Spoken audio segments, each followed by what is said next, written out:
This is In the Garage, JAWIndustries. My name is Jeff White, and this is going to be a little bit technical of a video. Might not be that entertaining. You might get bored by it. So if you get bored by technical stuff, go watch a different video. If you're not bored by technical stuff, today we're going to be talking about doing a pattern rotor upgrade on a 2003 Toyota Tundra. Took a look around, went on Summit. They had about 4 different companies offering brake and rotor combo, a little bit of an upgrade without having to change calipers or anything too crazy like that. One of them being EBC. Hawk Racing also offered some stuff, Power Slot, and Stop Tech. One of the reasons I went with EBC was because I have used their pads before on motorcycles. I'm pretty pleased with the braking performance I got out of them.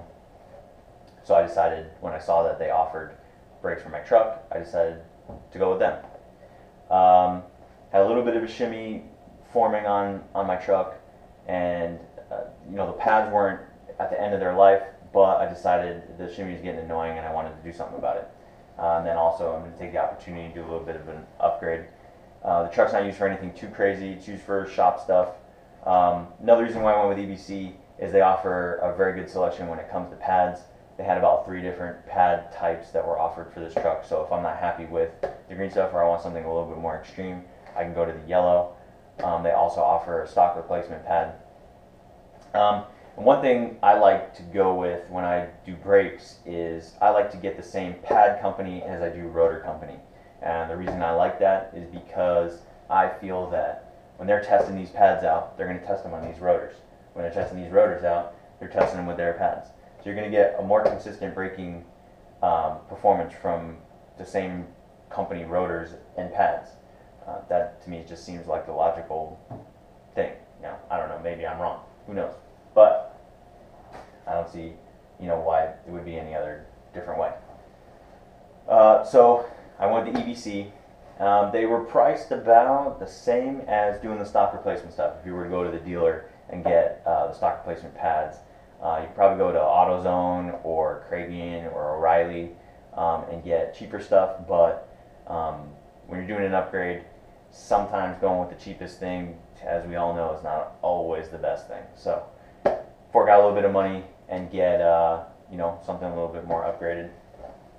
The rotor comes slotted and it has this black finish on it, which I'm going to assume is going to wear away on the front and the back of the face of the rotor, but I think it's going to stay on the hat, which should probably help with corrosion in the future, which would be kind of nice, and they won't get ugly and corroded, and nobody likes that.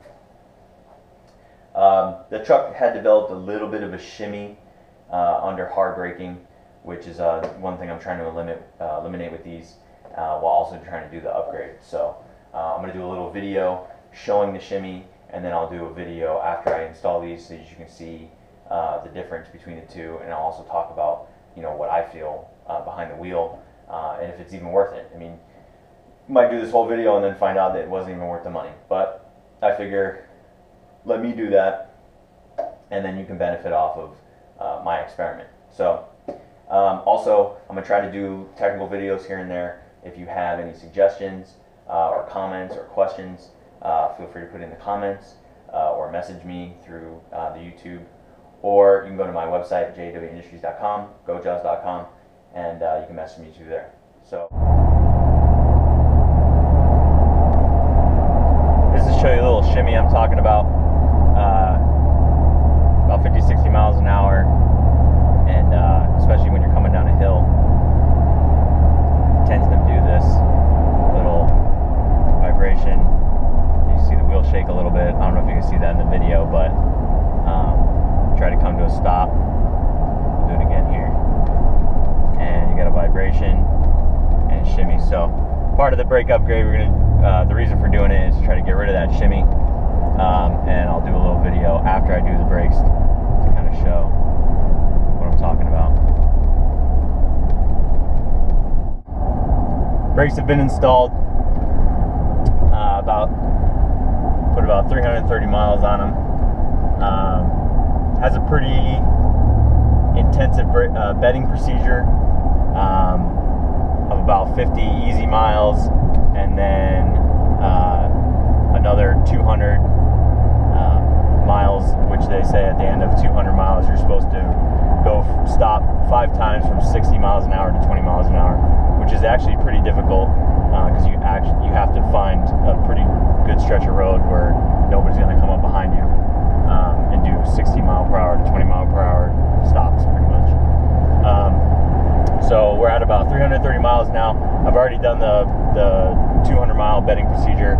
They say the rotors aren't truly bedded until about between 300 and 400 miles, and the whole brake package itself is not completely bedded until about 1,000 miles, and then they say that's when it's at its peak performance.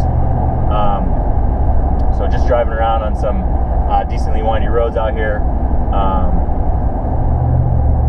Going to this turn up here, then you can see that the shimmy's gone. So the pad and rotor combo has solved the shimmy problem and the vibration, which, as I come to a stop, you can see it's pretty much gone. I'll do it again on more of a straight piece of road.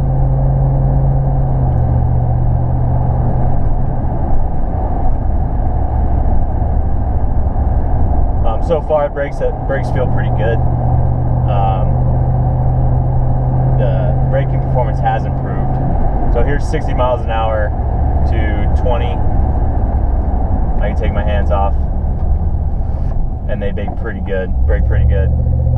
There's no shimmying in the steering wheel anymore, as you can see in the other part of the video that I did, and that was about a week ago.